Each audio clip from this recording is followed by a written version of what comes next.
Hello, everyone. Welcome back. So, today we have a fun treat for you surround sound echo version. So, we have a fun treat for you. I finally got around to adding the F's, and to my chagrin, I realized where'd you go? I realized that it's 6 F's, not 5. So please forgive me. Is it? I think I'm at the wrong one. Okay, 1 second. Bear with me while I can see the 6 F's. Yes, but I have to do the right tab so that it's okay. I think that'll work. Okay, so we now have the 6 F's. So what we're gonna do today is go over this, and not just go over this, but there are actually we're going to go over 3 versions, believe it or not. So we're going from not saying enough about the 6 F's to probably saying too much. But I find this really interesting because I originally did level 1 IFS over 20 years ago. The old IFS version, it's changed. So we have an original version from back then. When I got around to reading the workbook that was produced, I saw that there's a different version. They upgraded it essentially, we'll say. And then after we get both of those, we will go over what I like to focus on. No pun intended. It's one of the F's, focusing. Second. And so you're going to get the whole enchilada. And what I'm also excited about, not just that I found this, it's from a lecture I used in my IFS class at Naropa, but I'm going to just go through the lecture. So we're going to go for it. So let me share that because I figured out how to do that. All right. And here we are, the 6 F's. Okay, so let's go. There's quite a bit of material to get through. Oh, let me try this. How about now? Yes. Great. All right, so, and if I go changed it, you see that? The change back and forth, 6S and then the table. Great. All right, so the old IFS version, these are they, and we're going to go over them. Well, okay, so I did this. So let me just very briefly go over the old IFS version, and then I'm going to juxtapose that to the new IFS version. So old school, and there's things I like about both, which is one reason why we're going to go over the whole thing. Can you see the pointer on the yeah. letter? Great. All right, so find the part in or around your body.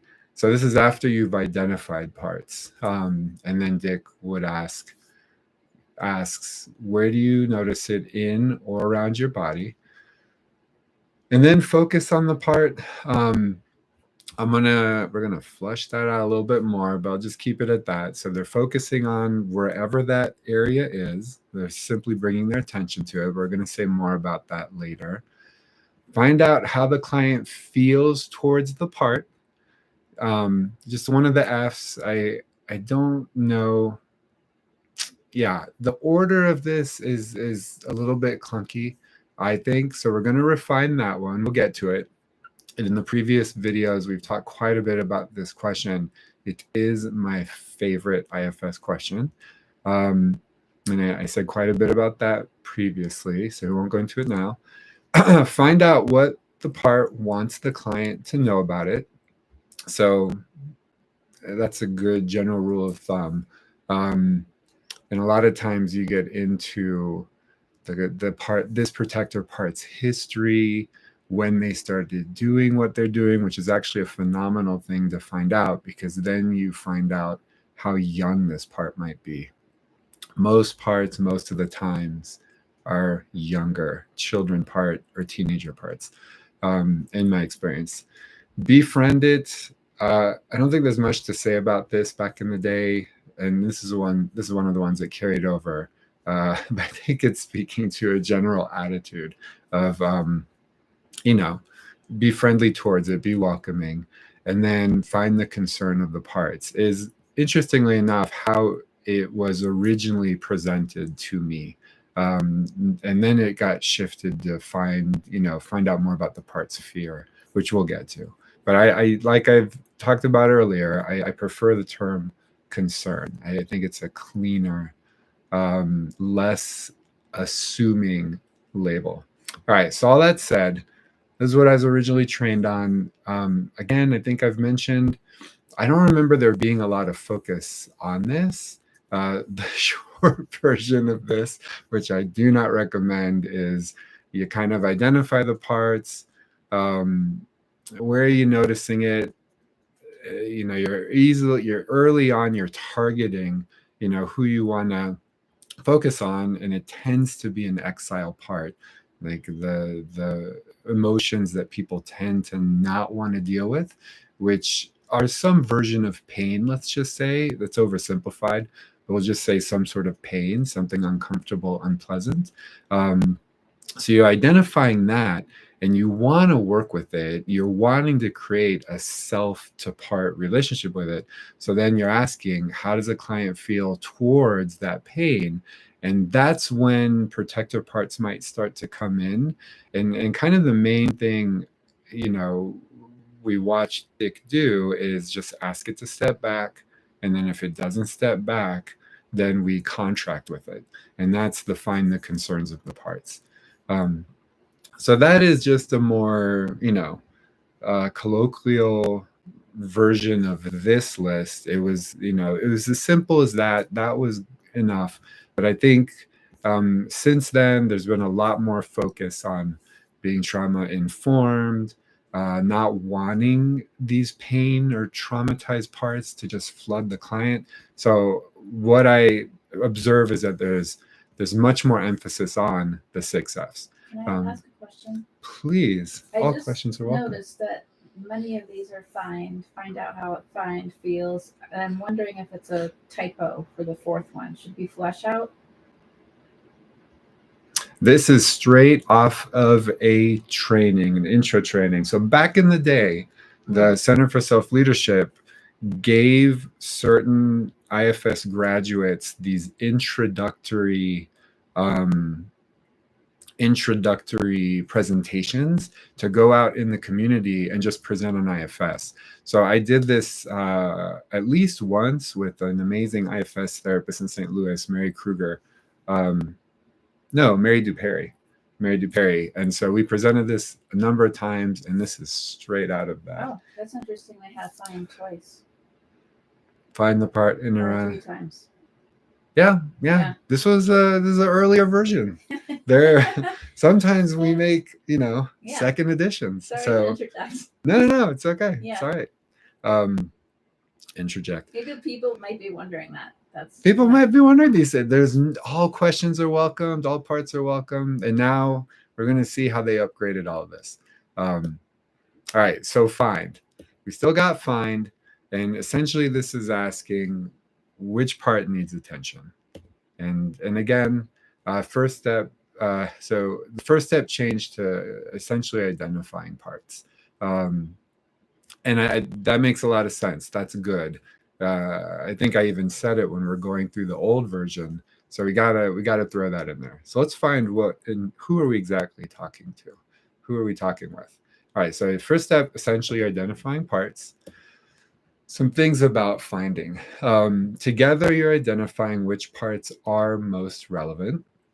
With the least experienced clients, they'll start off doing talk therapy, and then we listen for parts. Eventually, we might reflect parts back to the client, and then later, after that's a little bit more established and fleshed out, we're using parts language, then we ask permission to work with parts or to do parts work. And that's where you might go into a little bit of psychoeducation. I rarely go into psychoeducation around what parts work is.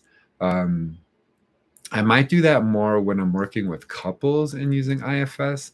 to just set certain frames, like talk about what self is versus a part, because we're setting an intention to unblend from parts and be more self-led while we're helping parts heal. So that can be really helpful. I've made that mistake a number of times where with the couple, I'll go into full-on parts mapping. Let me just show you.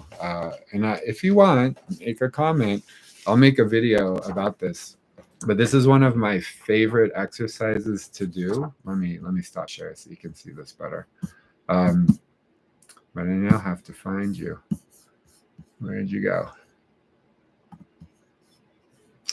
So I call it the parts family reunion. So I'll just talk about this a tiny bit, and you can make something like this. I'll post a link to this. I have different versions of this form now. They're a little bit more detailed and fleshed out, and I can make a longer video about this. But just short version is one thing I love to do with couples if they're willing, because this can take several sessions.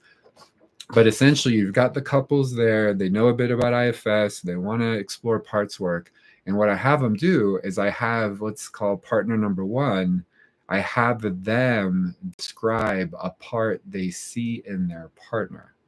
So they're giving them feedback about a part.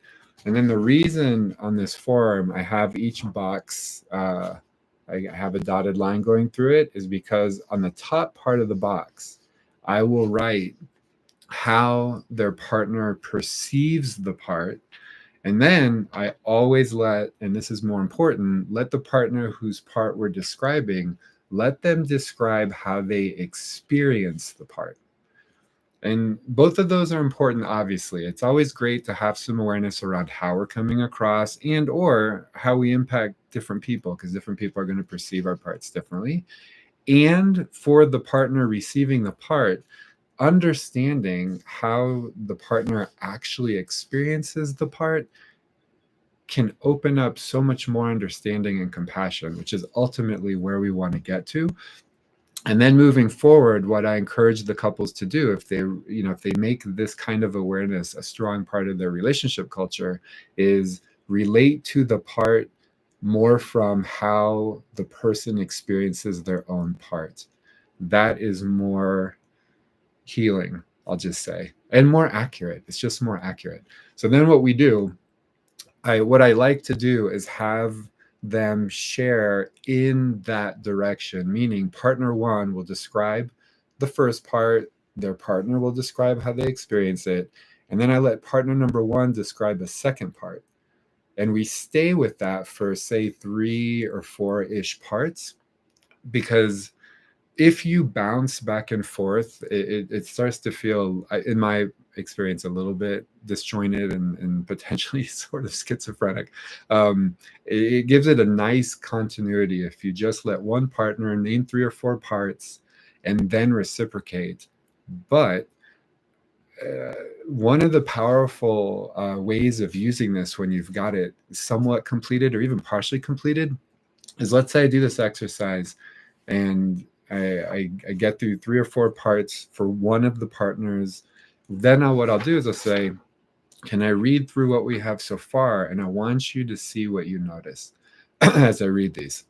And then what do I read? I read their experience of the parts, of course. So I'll say, so we named a part that sometimes wants things to be done a certain way. Another part that feels really scared about being abandoned, part that feels really sad about sometimes not feeling connected, yada, yada. And then have that person notice what it feels like to simply hear that reflected back. More times than not, they'll either notice more parts, but more times than not, they feel better, meaning they feel more self-led. They just being aware of parts, mapping parts, allows people to unblend. And in essence, doing this exercise, this is how Dick created IFS. This is how he discovered IFS, where he had clients put parts on chairs using the empty chair dialogue in Gestalt. And then when people got unblended enough, he saw that there inherently was self-leadership. that aspect of ourselves that's calm, curious, connected. Maybe not all at the same time, but more that than anything that we would consider more partsy. Anyways, all that said, this is a fabulous exercise to do with couples. And then once we have this done, there is so much you can do with this. You start to, and you'll see this on the versions that I post. I have little check boxes where you can check off, is this a protector or is this a protected part? And you want to go through and have them describe what they feel each one is. And then it clarifies a bit who are the exiles, who are the managers and firefighters, and how you prioritize. You can prioritize, what you want to get to. So much more I can say about that. That was actually a pretty good summary. But if you want more, let me know, and we'll do something that's more in depth. So back to the presentation. Are we back to the presentation? Mm-hmm. Great. All right. So with the least experienced clients, okay, so we talked about that. Eventually asked them permission to do parts work. There was a reason why I went into that whole sidebar. I'm not remembering it, so we'll just keep going. Okay, so for newer clients, you're gonna kind of gently. Oh, it's about psychoeducation. So I rarely do any psychoeducation. With couples, I might want to lay it all out because we might do an exercise like this, and I want them. Okay, I remember now. The mistake I've made is jumping into this exercise, talking about all these parts, trying to work with them, and never explaining what self-leadership is. And I had a couple, it's a brilliant couple, and one of them, a therapist herself, she was like, can we talk a little bit about self first? And she was dead on, like spot on. Doing that just helped frame the direction we were trying to go and how to relate to parts and what we were trying to do. So in that sense, I see a lot of value in doing that. But with individual clients, I don't see much of a need for it. But sometimes there is, but for the most part, I get away with simply going into the parts work. And then after we've done some parts work, I might share some other resources with them if they want to explore it more, like No Bad Parts. I love Introduction to the Internal Family Systems Model. That was a book Dick wrote a while back, and it is just a gem. And then for the super geeky, they could read the main text, the one written for therapists, but I wouldn't necessarily recommend that for most clients. And I'll go into this more when I get around to doing some intro video on IFS. But I also love sharing resources about focusing and feeling work by Joe Shirley are also just wonderful places to start because they get more into the felt sense. So, but that aside, I don't talk a lot about IFS. I prefer to just do the work. And then with more experienced clients, you've already agreed to return to certain parts from previous sessions, so you can just dive right in. Okay, so I always try to note at the end of sessions which parts we want to return to in the next session.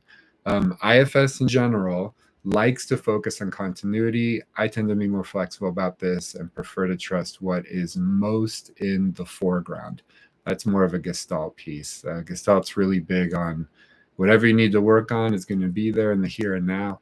And I've seen that, when we just honor that, we get to what we need to get to. If you don't return to the part you agreed to return to from the previous session, make sure it's okay with the part you had the agreement with and do your best to return to it another time. That's all fair. And I also keep a running list of relevant parts and main issues as a bullet point treatment plan that I can easily refer to. I think I mentioned this in a previous video. I take notes on a legal pad, and then on the back part, that's the harder cardboard, that's where I put all my more major themes and the top goals they want to work on, and it's where I'll make a note of specific parts. Also, with even more experienced clients, you can ask which parts need their attention the most. And this is lovely when you get clients a little bit more experience. And I have a number of these at this point where we check in, they know the drill, and they just tune in and see who's there, see who's needing attention, and then we go. With the most experienced clients, with clear intentions to do parts work, you can spend a moment having them tune in and see what parts are most present. Okay, so if you have the luxury of practicing IFS with a colleague, which, let me just sidebar really quickly, I cannot recommend that more. If you want to learn how to use IFS, find a practice group or find just one colleague where you can do session exchanges and practice. It's absolutely the best way to learn this. So you get to do your own parts work, you get to practice, obviously, facilitating these steps. So I'm just going to go over this as what we did in the class, just to practice a little bit. So dyad practice, just to practice this one step, listening for parts. You choose one person to be therapist, one client, as quickly as you can. Choose who will be therapist first and client first. The client engages in a regular check-in. It can be about anything, but remember, you'll only check in for a few minutes. Maybe don't bring up anything too intense. An example would be to catch them up on the last several days. So for the purposes of what I did in a Naropa class, we kept this short, and it was in the beginning of a semester. So like a 5-minute little exercise. If you're doing this on your own with a colleague, you can practice this for much longer, 10, 15, 20 minutes. The therapist will practice being attentive to the client's different emotional states, ego states, or parts. If possible, mirror back parts you're perceiving. For instance, it seems like a part of you was really tired this morning, and another part was upset about this because you had to wake up for your IFS class. Does this sound accurate? That's just an example. All right, so next step. In the new version, they now talk about focus in, on, or around the body. That's now what used to be the first step in the old version. So first we're going to kind of identify who needs attention, and then we're going to, we have kind of our target part. How do you feel it in or around your body? The reason I have on circled here, no, not yet. The reason I have on circled here is it's something that I've heard Dick say, in, on, or around your body. I'll just say I'm not a fan. It just, I don't think you even have to go to around the body necessarily. Just where are you noticing it in your body? I'm just naming it to name it. If you don't remember to do these other two, in, on, or around your body, I think I talked about this. Essentially, why would we have kind of this range is because parts are essentially created through a process of dissociation. And so we're dissociating away out of our awareness, and they can get pushed in all different places, including outside of our body, which I've touched on. Okay, so let's talk about focus a little bit. This is the beginning of inviting interoceptive awareness, tuning in, and traditionally focused on location. The pun is really focusing. We're going to talk about focusing a little bit more.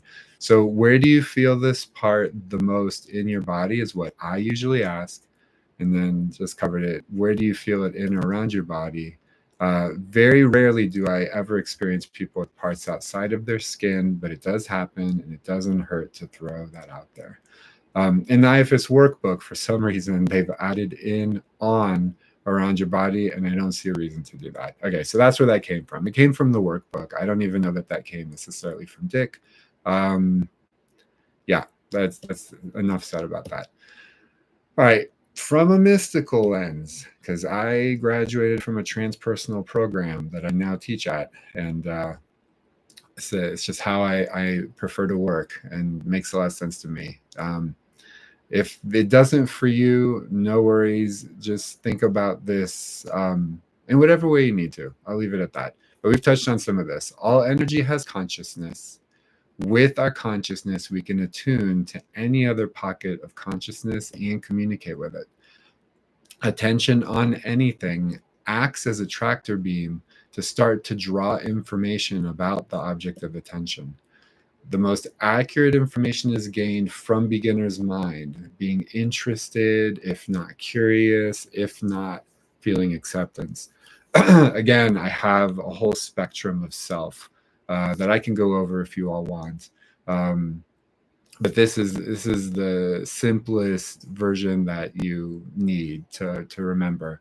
If they could just even neutral, I left out neutral, but if they could at least be neutral, that's enough. Just neutral, beginner's mind, no agenda, no judgments. And then interest is a little bit better. Curiosity, arguably a stronger form of interest. And then eventually when they get to be more accepting, that has an even more powerful healing impact. So this is why it's so important to try to unblend the client until they are in capital S self. And my favorite question, I'll own it. How do you feel towards the part? All right, we got more about focusing. Oh, another exercise. All right. So think of one of your caregivers growing up. I don't remember this exercise, so I'm a little hesitant. Oh yeah, no, I like this. Think of one of your caregivers growing up. Keep thinking about this person. So follow along if you're listening to this right now. Keep thinking about this person as you notice what you feel and how you feel it in your body. Notice what about what you're feeling is not coming from you and what you think about this person. Keep your focus on them and notice what seems to be coming from them, from who they are, their energy. You will experience it as a felt sense. All right, so maybe not all of you are going to be able to kind of sense this, but if you play around with it, with this kind of openness and attitude, when you think about someone, it's possible that even though you're going to feel it in your body, yes, you can make the argument that you're making the whole thing up. But if you stay with the attention on it and you explore it, you can get to a point where you might notice that you're actually getting information about the person and that it's external. You're tapping into something that's transpersonal. It's beyond your personality. Again, this might take a little bit of practice. Some of you might understand exactly what I'm describing here. I think we're going to take it a little bit further so you can, maybe experience this. Now think of another caregiver. If you had one, think of your closest relationship. Or if you don't, if you only had one caregiver, think of one of your closest relationship and notice how different it is. Just the feeling tone. The felt sense that you have focusing on that person and what you start to tune into. Of course, you can make the argument that you're making all of this up. And if you keep playing around with this, with the type of curiosity around what might be beyond just what I'm making up, something more mystical, I would say, opens up. As you attune to the information you receive about this person, notice how different it is from the caregiver you tuned into just a few moments ago. All that said, when your client focuses on a part and then another part, they are going through the same process, tuning in and attaining information. Bashar calls this telepathy. Who in the world is Bashar, you might be asking. I'm not going to get into that. Google it. And enjoy, and you're welcome. Bashar is one of my favorite teachers, and so this is from him. I'll just leave it at that, and I think it's beautiful. So Bashar calls this telepathy, which he claims is a more accurate description of telepathy. You're literally tuning into their energy through your empathy and your ability to experience some degree of healthy confluence. Confluence is from Gestalt, and of course, all these defense mechanisms, they came from psychoanalysis. Just somewhere we'll make a whole thing on Gestalt, so I won't go too into it. But just briefly, Fritz Perls, being a psychoanalyst, had about 5 or 6 defense mechanisms that he saw were very, very important, and confluence was one of them. And confluence is essentially when we don't have boundaries and we just merge with the other person. So this, as an adult, can look like someone who is very people pleasing, doesn't seem to have any opinions, and it kind of magically just takes on kind of whoever they're with is thinking or feeling, and just kind of agrees. And it's a genuine experience for them. You know, they're so tuned in a way. And it's a defense mechanism in this sense. You know, they're doing it to try to stay safe, but it's a genuine experience they have where they think, you know, yep, I'm with you. I feel that, and just a very deep kind of empathy. At younger ages, arguably, we don't know exactly what infants are experiencing, but there's a thought in psychoanalysis and object relations that we have a lot of merging, especially with our mothers having come out of in utero, and we're very confluent with mom, and then gradually we go through a process of differentiating and identity development. So all that said, Dewey Freeman, when he talks about the 5 or 6 Gestalt contact boundary disturbances, is what Fritz Perls called, kind of refurbished these defense mechanisms, because he was so into and focused on how do we make contact and how do we avoid contact. Again, we could do a whole lecture on that. But where was I going? Telepathy, confluence, babies, Dewey. So Dewey brilliantly identified that there's healthy versions of all of these. And again, another video, and interestingly enough, A Course in Miracles talks about the exact same thing and talks about other defense mechanisms. So that would be actually a fascinating video to make, listing out the defense mechanisms and what are their positive versions. But for confluence, I'll just say the healthy version of it is a genuine experience of unity consciousness, which I do believe we can experience, and on some deeper level, we're already experiencing. Just to flesh this out a tiny bit more, because it's another concept that I love, Neil Donald Walsh talks about how if you look at sex and you make it into a what is it called when you take just the letters? Totally spacing. An acronym, SEX, that sex is actually synergistic energy exchange.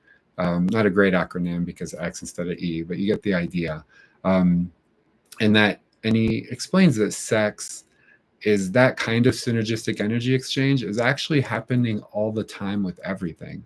The field is there, and when people have these, very profound unity consciousness experience, they're actually just becoming aware of what's always happening at some absolute level.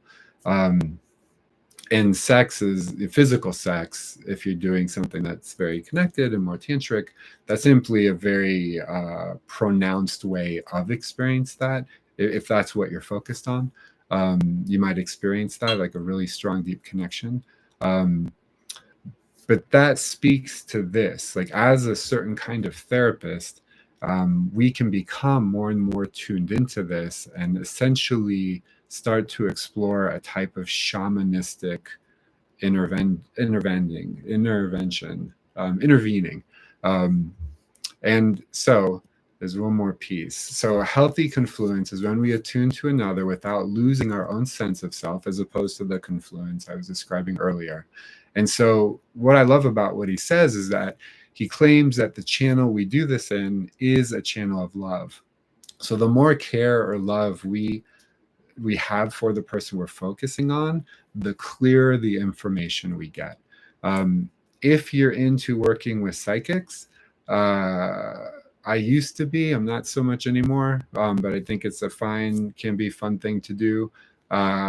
This is something to look out for, I think. Like the more loving and the more genuinely caring the psychic is, and it probably helps to actually have some sort of relationship with them, arguably that's the channel where we start to merge, and that's the channel where we can get more clear information. And then, so just building on all of that, when we give people a certain kind of attention, it is a sacred gift. And then the IFS, it ties back to the IFS maxim that self heals. Everybody wants to be seen accurately. The last stage in Gordon Neufeld's attachment stages of attachment is to be known fully. And this starts with being attended to. Again, if you all want, whenever you're watching this, if you want a video on Gordon Neufeld's stages of attachment, it is absolutely worth memorizing.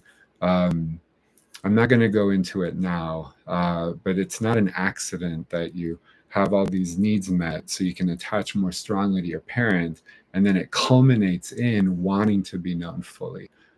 This is a lot of what we're helping clients do, and what we're offering as an external witness. But ultimately, they're creating more and more awareness of themselves. And so then the polar opposite of this is relating to somebody with judgment. Let me give you the Dewey Horace example experience. So Dewey Freeman, in his work with equine therapy, one of the things he saw and sees is that there are at least two things that will trigger a horse. So, if you're doing equine therapy, a common intervention is, here's a harness, and why don't you go put it on the horse? And that horse is either going to let you or the horse is not going to let you. And at least two things can get in the way. If you are dysregulated, that can come across as a threat to the horse. And then the other one, which is fascinating, is if you are judgmental towards the horse, that can also come across as a threat. And that is just a brilliant thing to understand. And Dewey makes the point that a lot of the predatory behavior that we now have, hopefully, arguably in a lot of parts of the world, we're not out there, just attacking people. Of course, that's happening. But if you're lucky, you live in an environment that's safer than that. But a lot of the predatory actions that we have is just how much we judge each other. So I think that's just a brilliant thing to understand in terms of how we as therapists work with CBT, work with thinking errors, work with critical parts. Just understanding that there are no neutral thoughts. That's in A Course in Miracles thing. Maybe some thoughts are neutral, but thoughts create, and judgments are going to create one thing, and then thoughts that are more accurate create something very different. And in A Course in Miracles, another principle I love, they talk about mental health, that sanity in essence is the degree that you're tuned in to what's most true. And that's a very simple version of mental illness and sanity, and the opposite of mental illness. And if you look at schizophrenia, arguably, although you can make a case that if it's a spiritual emergence, people going through a psychotic break might actually be touching into some things that are even more true. But to an outside observer, a lot of it can seem really odd or delusional. And some of it is, can be full on delusional. So that's kind of the mainstream typical example of what most mental health folks would say. Yep, schizophrenia is one of the more extreme emotional disorders that people can experience, but not even having to go that far. Any judgment really we have, and any time we look at the world not through the lens of just what's happening here and now in the present moment, and we project any of our history onto it, it's a form of judgment, it's a form of dissociation, it's a form of separation, potentially it's a form of illusion. So all that said, As we're helping clients focus on parts, we're focusing on clients, the less judgmental we can be. Uh, I know I'm just going on and on here. It's making sense at least. All right. I'm going to do one tiny little diatribe about the DSM. Ironically, the DSM is really just a list of judgments in a sense. The problem with the DSM, and there's, we use the DSM in certain ways, and that's fair.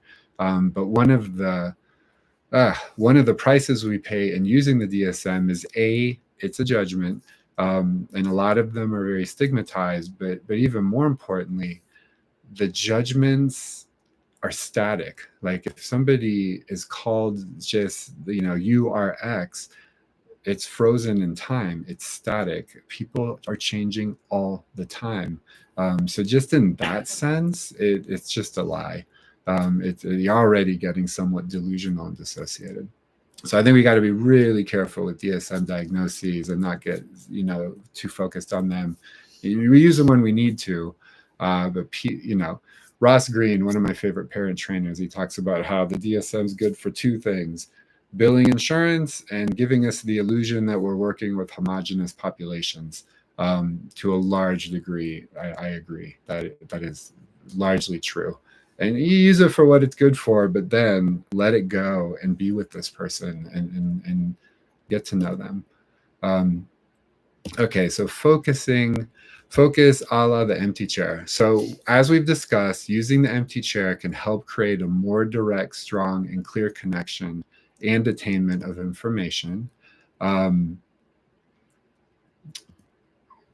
So this is in my Naropa class when I teach IFS, I asked the students if they hadn't had me for Gestalt, that they watch the videos that I created for the Gestalt class. And so they come in kind of knowing this piece. And I mentioned it earlier, the awareness continuum.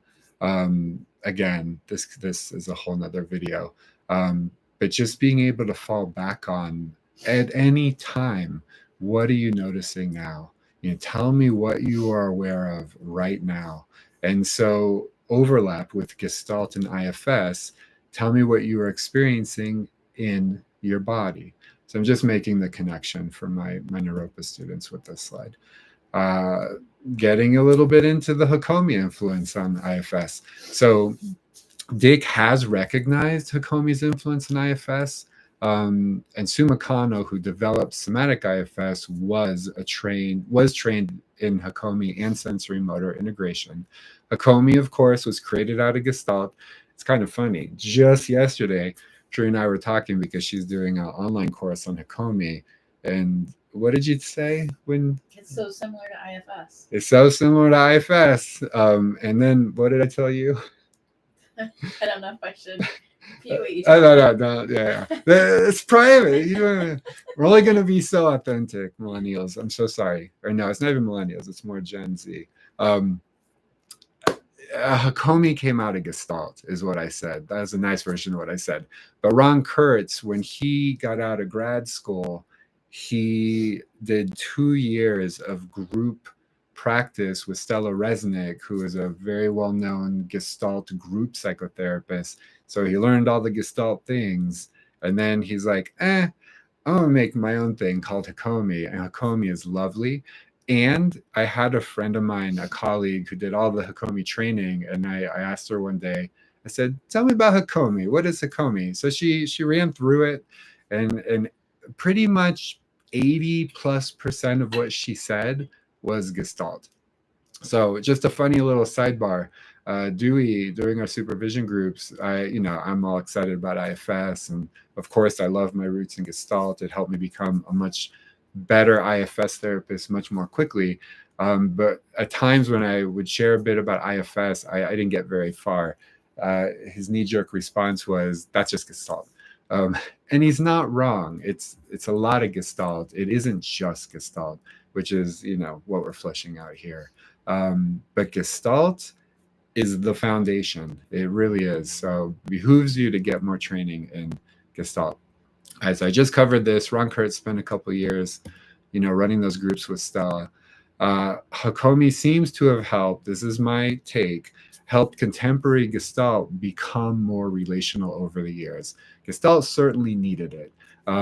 If you've watched the Fritz Perls Gloria video, which you can find on YouTube, it's a mixed bag. For the untrained eye and someone who doesn't understand Gestalt, he can come across like quite the jerk, because he's just kind of calling her out. He calls her a phony. Um, we would never do anything like that nowadays, I like to think. And two things about that. First of all, he's German. I grew up with the German mom. I'm sure I'm about to offend many people, but I grew up with the German mom. I'll just say her parents were German, very German. You know, moved to Palestine later to become Israel and refused to learn Hebrew. They just kept speaking German. So that's what my mom grew up with, and a lot of that carried over into our home. And so when I'm watching Fritz Perls talk that way to Gloria, my initial impression was, kind of feels like home. What's the big deal? And then Israeli culture too, in general, just pretty unfiltered folks relative to people in the United States. So that's one thing I think we have to take into consideration.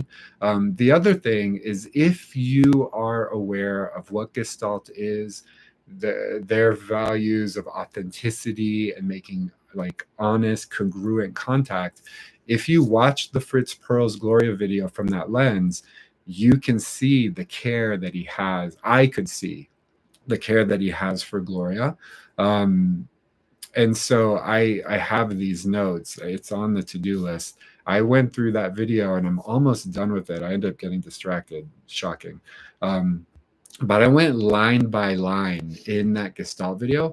Almost every single thing Fritz Perls says in that Gloria session is a Gestalt intervention. So I was going to do this really long piece of going through the video, pausing it, and explaining what he's doing. If you'd like to see that, make a comment. Maybe I'll get to it someday. If and when we do the Gestalt program, I definitely want it to be a part of that. Okay, so the main contribution of Hakomi to IFS was this piece. My understanding is it was this piece of finding parts somewhere in the body. I don't think Dick was doing any of that until he went to a Hakomi trainer. And I've trained with Cedar Barstow, and she was there, and she got to meet Dick, and is a fan of IFS and is a lead Hakomi trainer, and just kind of witnessed his, just the ahas that he was having there, and then he wove it into IFS. Thank goodness. And in that sense, IFS overlaps with being a somatic approach. All right, we're making great time. I'm not even going to tell you how many more slides we have to go through. All right, so then now the new version, flesh out. How's it experienced? This is where I really love Gendlin's focusing and Joe Shirley's feeling work. So I'll make sure there's some links to those models, or at least the focusing book, and then Joe Shirley's website. I checked it out the other day.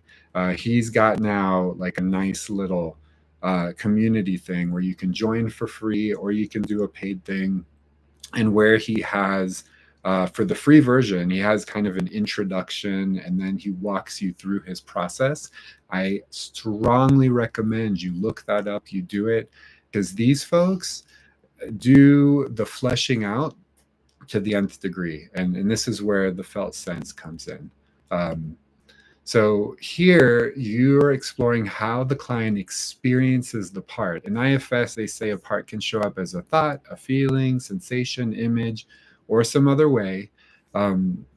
Here's where we can use focusing and feeling work to experience more nuance and somatic experiences with the part. The term felt sense is a powerful doorway in. So back to our awareness continuum worksheet. Since I'm not going to go into this worksheet too much, one of the things I eventually noticed about this worksheet, if you're going to explore it and play around with it, is, and I pointed this out to Deb, Deb is another Gestalt mentor in the Boulder-ish area. her and Dewey essentially, and Victoria Story and Duane Mulner, those were the four like lead Gestalt therapists and professors at Naropa who helped create the kind of Gestalt curriculum that we now have, which now I coined the term transpersonal Gestalt. Again, we'll get into that later, potentially. But that's what we teach at Naropa. We teach just a more transpersonal version of Gestalt. At least that's my take on it. And so one of the things I pointed out to Deb is if you look at this worksheet that she's used for years and that I use in my Gestalt class, tell me what you're aware of right now. Tell me what you're aware of and experiencing in your body. Tell me more, say more, say more about the blank. So there's something more specific. Describe what you're aware of now, just different versions of the same thing. Describe the sensations in your example. It could be in your neck. Would you be willing to say more about? Just fleshing it out a little bit more. And then this is the key. And this is where we get into felt sense. How are you noticing the part? All of this gets to the how. And this is very, very Gestalt. Gestalt isn't so worried about the content, and sometimes doesn't care at all about the content. Gestalt wants a client to be fully with and present with how things are showing up. And so the felt sense, it's right here. This is what it's getting to. But then if you keep going through this worksheet, it builds in complexity. I won't read through it. You can pause the video and do that on your own. Oh, so sorry. You can pause the video, do that on your own. But eventually we get to essentially doing parts work. What is this part saying to this part? And here we have, some physical anchors, like what's your hand saying to your fist? Your other fist. In Gestalt, there's a lot of awareness around what the body might be doing and what unfinished business might be wanting to happen, or what incongruency is starting to show itself. And you open up a dialogue. So let us keep going. So that's the flesh out. And I'll throw it in here. I threw it in here. It popped in there if you caught it. So how's it experienced and its age. I think that is just such a key thing to flesh out. And now the workbook it focuses on that quite a bit, which I think is brilliant. So age questions. Is this part aware of you? So we've covered this. This will be a review. Is this part aware of you? That can be a very preliminary way to explore this.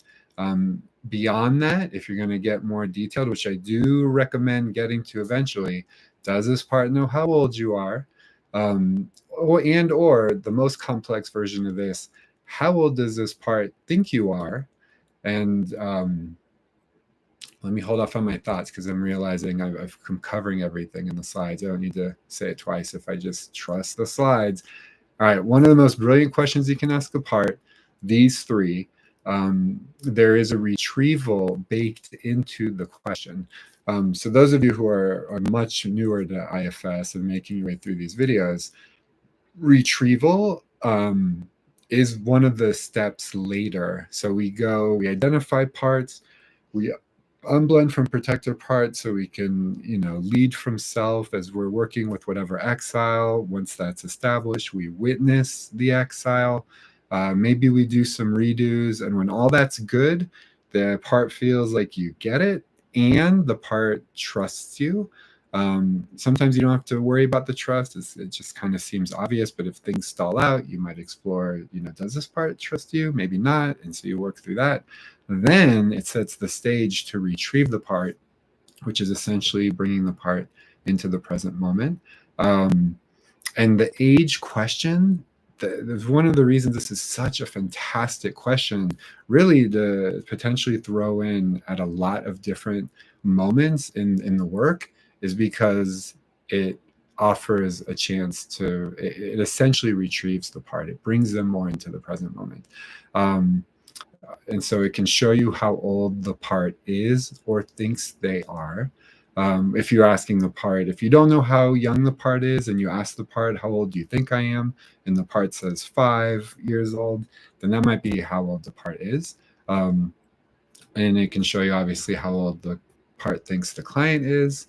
And it can update the part on how old the client actually is, which is where you eventually want to land, which creates a stronger awareness in relationship to self, potentially nothing more than the client's present centered awareness. All right, so this definition of self, so this is influenced by Gestalt. And for me, A Course in Miracles, and any practice, any spiritual practice that is essentially saying the only reality there is the present moment, period. I think from like a multiverse quantum physics lens, you can make an argument that yes, everything's happening right now, but right now also, can we tap into different moments of time? But on some absolute level, all of that is being experienced immediately and right now by whatever higher form of consciousness. So I think it's a bit of a both and. Like for us as a being sitting here right now, my most real experience is in my here and now, and we can use our consciousness and our focus to tune into other memories where parts might have gotten stuck, I think literally in the past.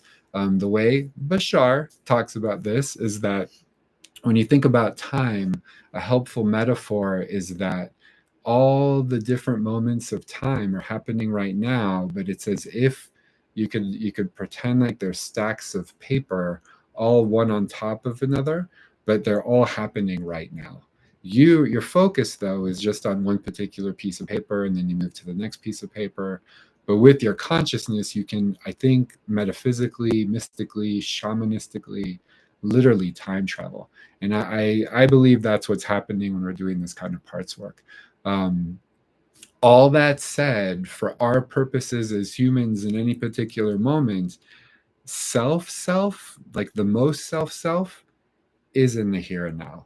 And so when I do retrievals, this is why I prefer not to just, take a part to some safe place that, could be a magical fairyland or a real place. That's fine as a stepping stone, but eventually I want the part to see where I live. And I want the part to know how old I am. And There's a few questions when you're ready. That's great. If you think, how about I get through this slide? Let me finish this slide and then we'll do the questions. Well, one is related to the slide, but yeah. So let me just finish the slide Sure. and then I'll do those questions. All right, so that said, use this question with managers, firefighters when they are having trouble in blending, contracting, trusting, or receiving self-quality. So I touched on this earlier. I definitely use this question towards the end of the process after retrieval. I want all the parts to know how old the client is. And when you're still in the 6Fs territory, if things start to stall out or these parts don't trust the client, simply updating the age can help them feel a lot more safe and secure. Remember the Lord of the Flies metaphor, right? We touched on the Lord of the Flies metaphor. We need an adult on the island. Kids feel safer when there are adults at a play date. So we're trying to establish that. This question should almost always be used with exiles when you're trying to establish trust there. So that could be later when you're doing the witnessing and the unblend and the redos. And maybe you're trying to do the retrieval, but they're not quite ready or wanting to go there because the trust isn't there. Updating the age then can create a lot of trust during and after the retrieval. All right, so I'll pause here and we'll go to the questions. Sure. Well, the first question actually is for me because I was doing this while you were talking, and I was noticing, is this part aware of you? And the part was completely not aware of me. It was just, it was essentially, and updating it and everything else with my age was like, what do you mean?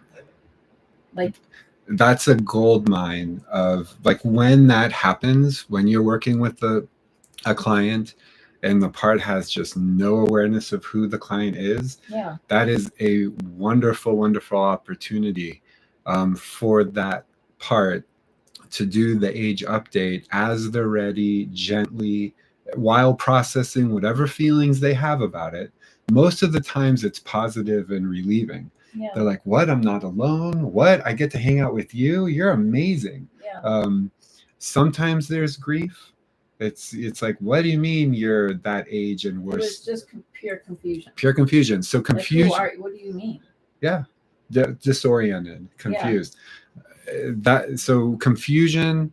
I mean, you're just gonna take it slow, be super patient. Of course you're confused, so you validate that. Yeah. And here I am. Yeah. Check me out. Right. Let's get to know each other. Cool, And okay. the confusion will eventually. I want to say one thing, because you're pointing out something really important. I've never seen it go here with this. This is probably a bit too much of an aside.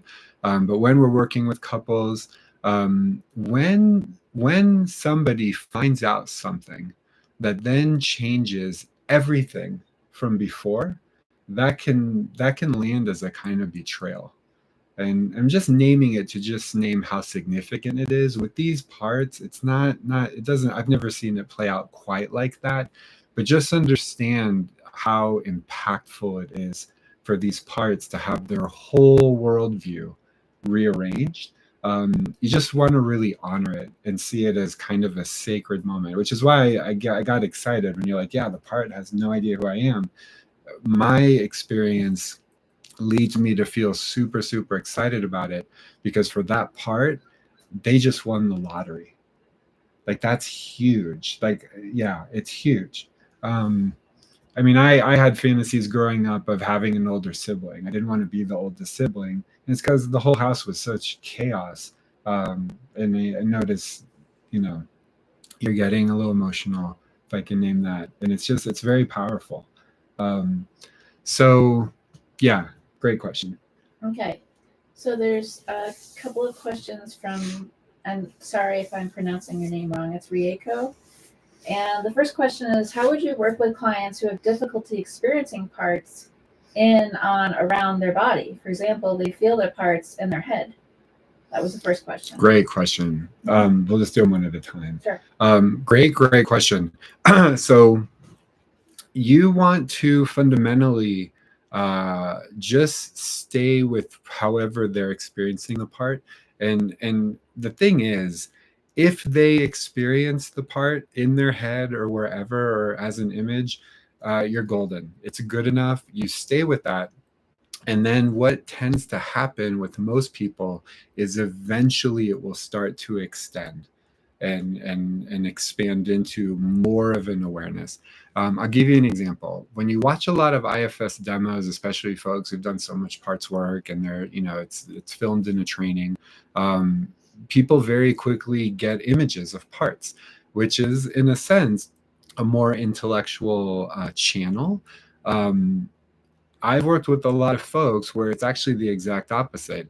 They never get images, but they sure do feel a lot of sensations in their bodies. And if, sometimes they think they're doing it wrong because they're not getting an image.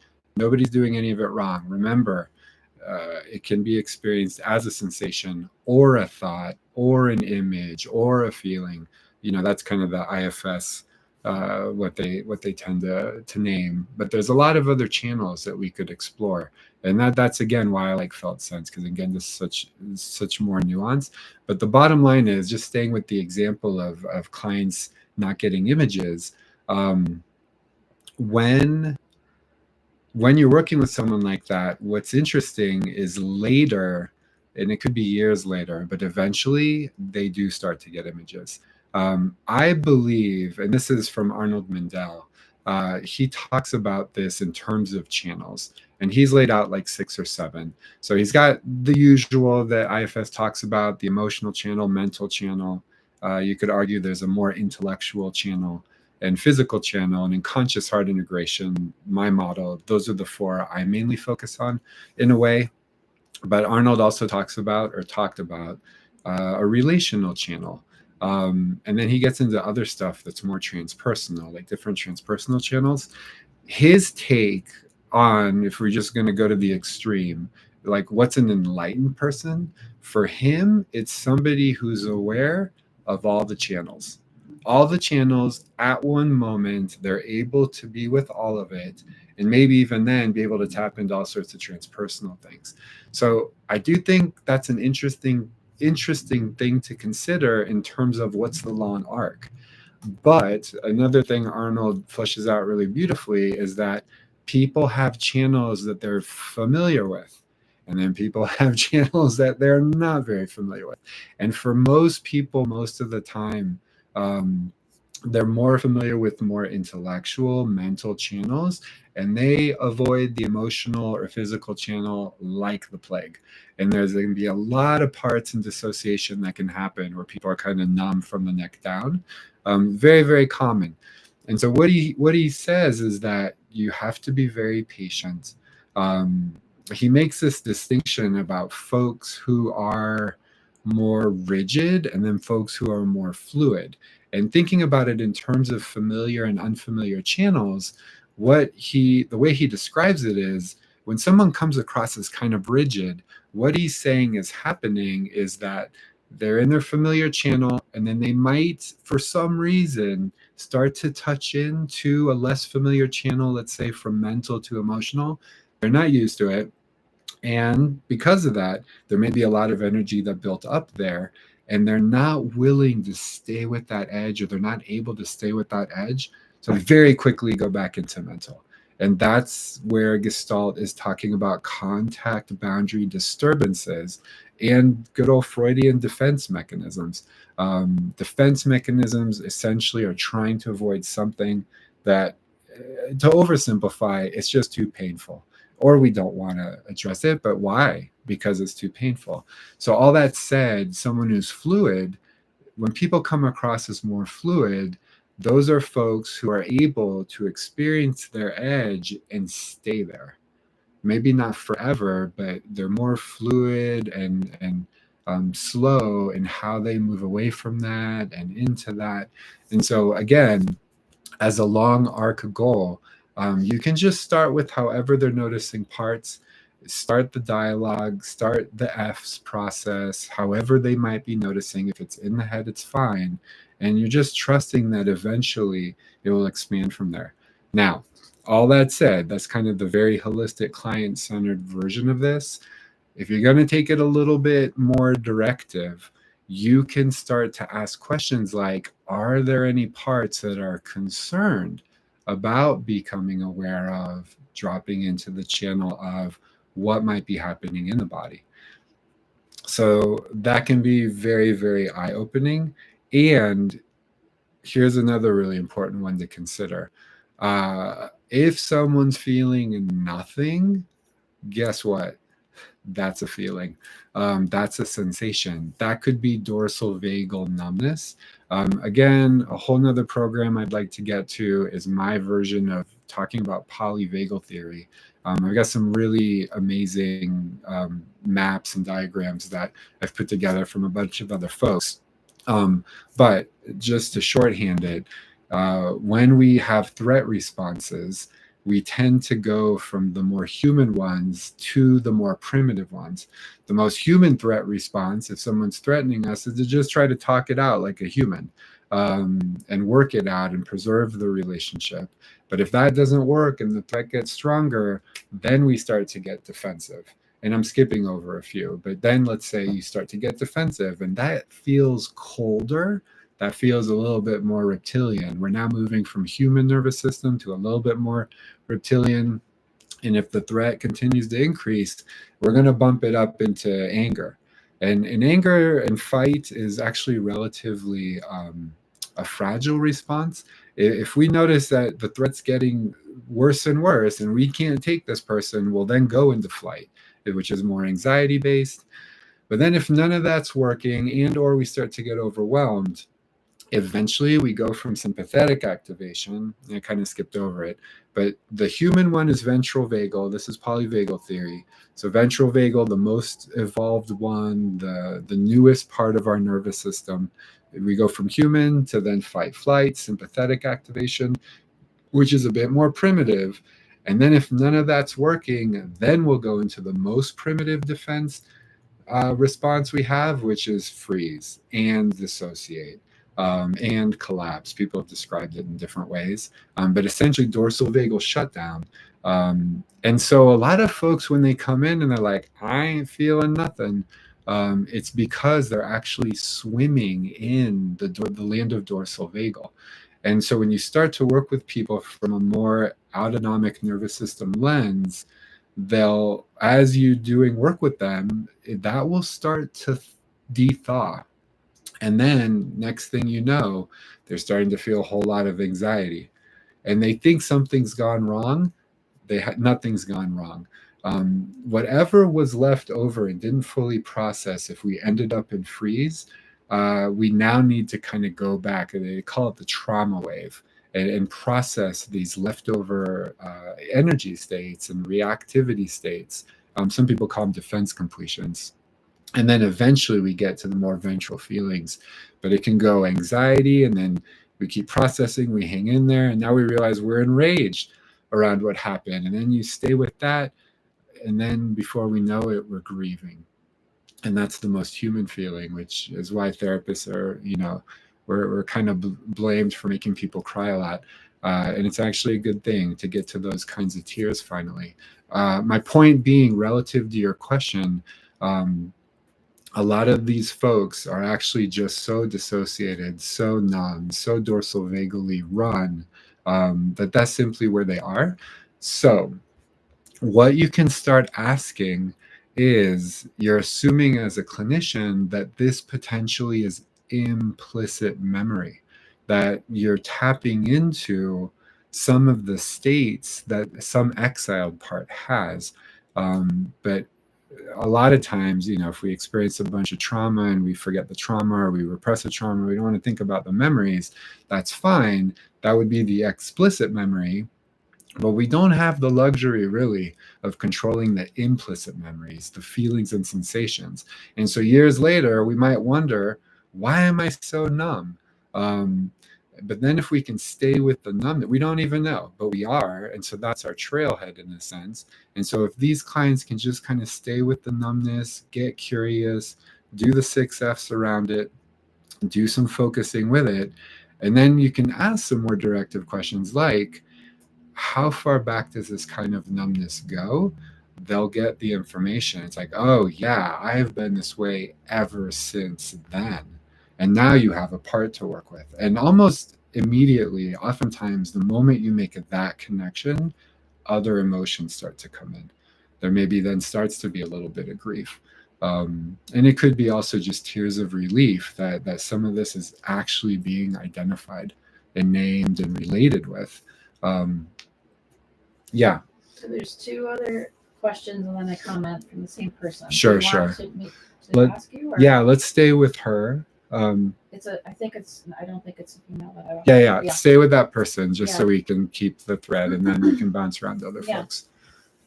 Okay, so the next question is, how would you work with denial protective parts, which are so disconnected and almost disassociated? And then he has another question later, which is similar. How would you work with manic part clients, love hard to unblend? And then he makes a comment that he'd love to learn more, or this person would like to learn more about your parts family reunion to work with couples. And I'd like to learn about IFS for autistic brain and ADHD brain. So anyway, the first question, how would you work with denial protective parts, which are so disconnected and almost disassociated? Absolutely. Let me also just say, I should have named this earlier, but today we're going to go longer. Obviously, we're over. I'm sorry I didn't name that earlier. Okay, so the first one, say it again. Sure. How would you work with denial protective parts, which are so disconnected and almost disassociated? It's great. All right, so the same thing applies in terms of implicit memory. So something you could ask those parts is, when was it necessary to be that much in denial? Or when was it necessary to be that dissociated? And let the clients simply notice how much of that comes from the part.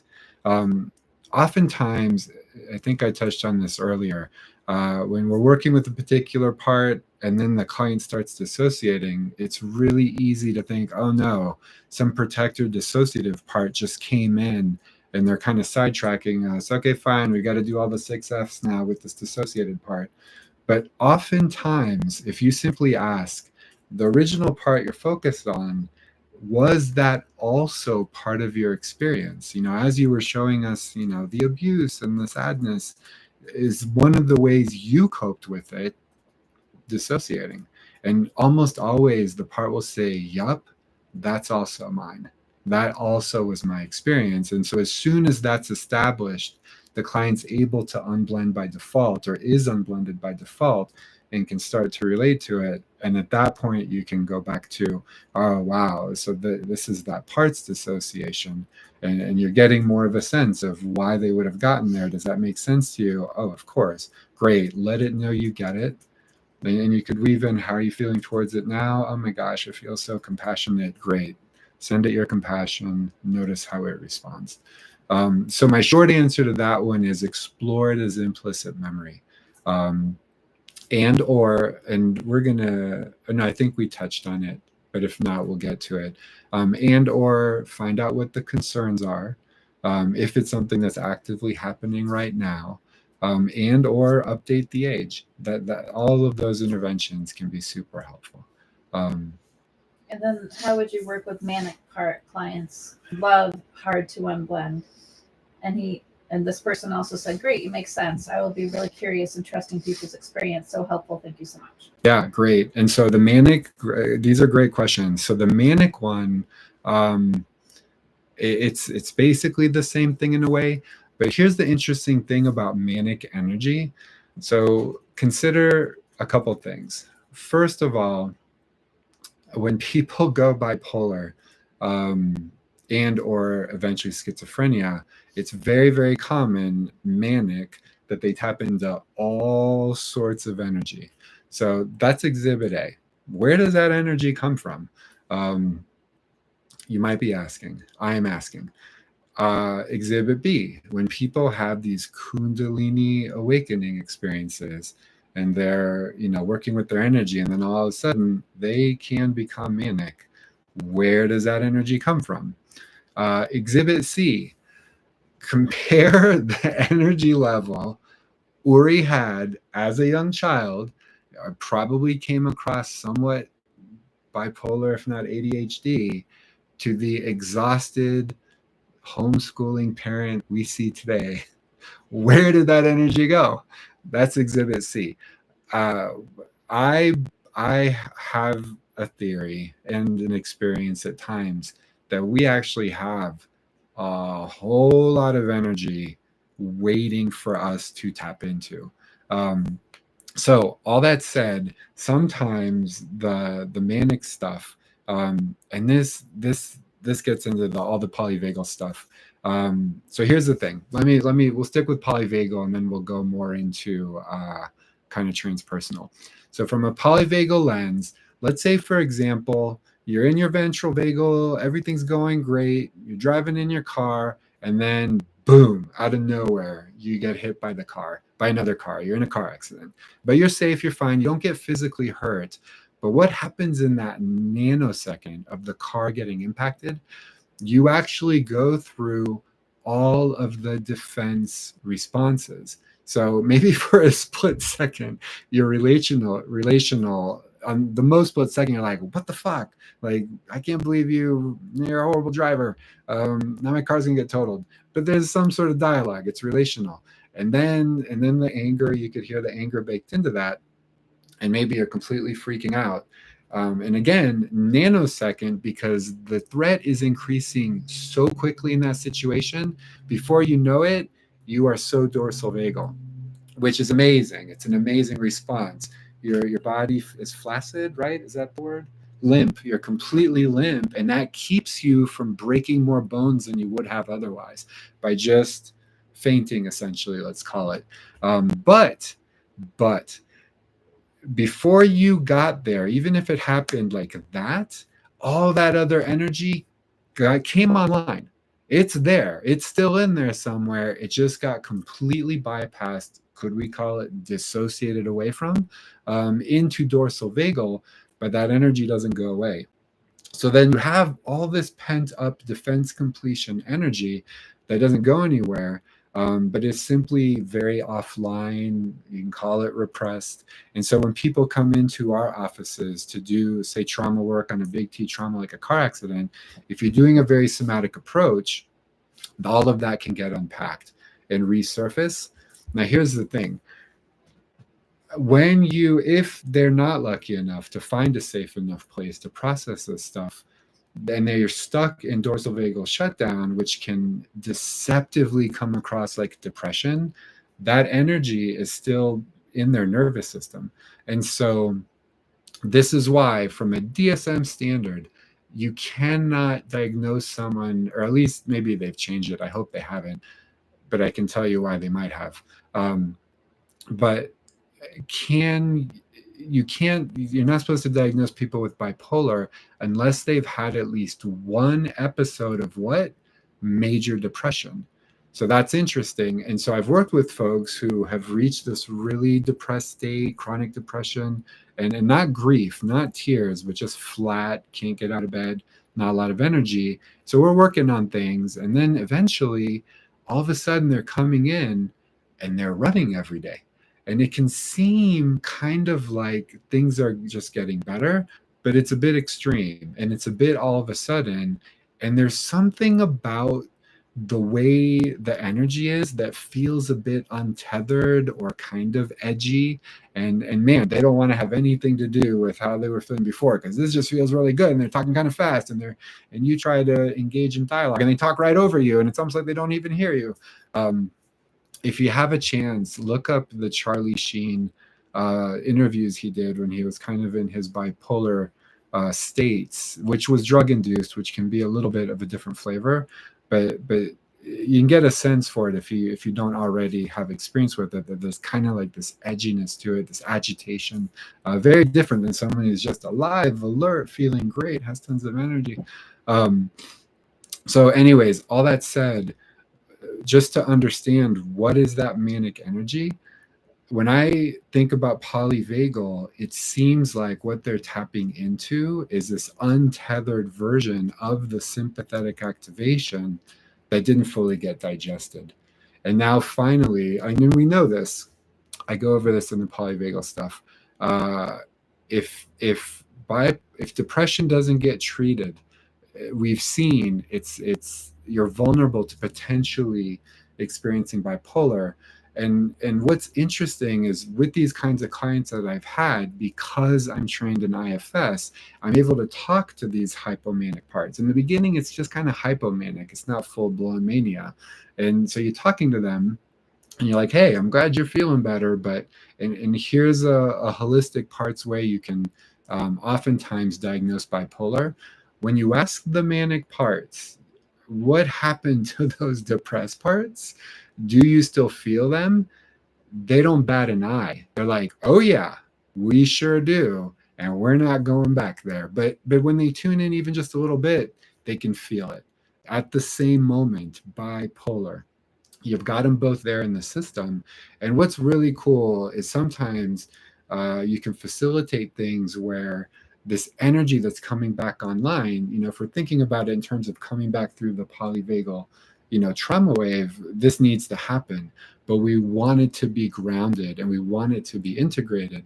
And the dorsal vagal is in essence like a kind of a deeper version of a somatic connection, and you don't want them just spinning out into this energy. And so it doesn't actually take much of a negotiation, but the manic part, if you're like, hey, I get it, it feels better now, but if there was a way, and this is contracting in IFS, to help this depressed part, could you bring this energy to that part, and we'll just kind of see what happens, or just hang out so we can support it. And they almost always say, well, sure, if you think that's possible, let's do it. And what I've seen happen at times is that the manic energy comes back and integrates in a way with the parts that have been numbed out and shut down. And then they're able to go through the polyvagal trauma wave in an integrated way instead of splitting and fragmenting. And so all that said, what happens worst case scenario, bipolar doesn't get treated and then people end up bouncing back and forth because you can't get rid of any of this really. It has to get processed. That's when it can lead to schizophrenia. And essentially you're just getting a whole lot more fragmentation. And there's a lot more I can say about that. Anyways, all that to say, when you're working with someone and they have kind of this minute part, I think this is all really important to keep in mind. And so there can be some of that negotiation, but then fundamentally you want to honor what's needing to be expressed, and trusting that eventually it will settle a bit and then they will be able to integrate with some other parts. Hopefully that all made sense. I know that was a lot, but then there's a whole second piece I want to get to, and then we'll keep going, which is there's something sometimes about manic energy that's also just very young. And so again, just with any part, any expression of parts, if we can relate to it in the right way, the edginess around it will settle and it will naturally start to connect a little bit more with other parts, which is in essence a kind of integrative process. And then it will be more grounded and eventually you will get to some other emotions like grief.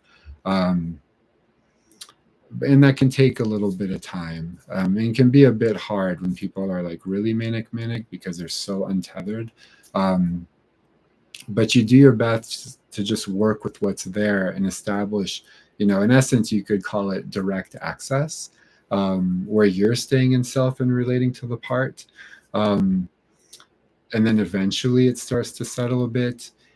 And I remember the third piece. Really the key oftentimes with some of these extreme states is that they're only doing this because there is trauma. And so the bottom line is that eventually you're going to kind of contract with some of these energies so you can get to the parts that were traumatized, which could be kind of more this dorsal vagal level, but even just ventral vagal, like grief and pain. And then once you're able to do that, again, there's an integration that happens and it starts to settle. So no matter what you're doing, you always have your eye on really trauma resolution. And you meet these parts where you're at as much as you need to, but it really is to get to the memories and the traumas, and then things start to settle quite a bit.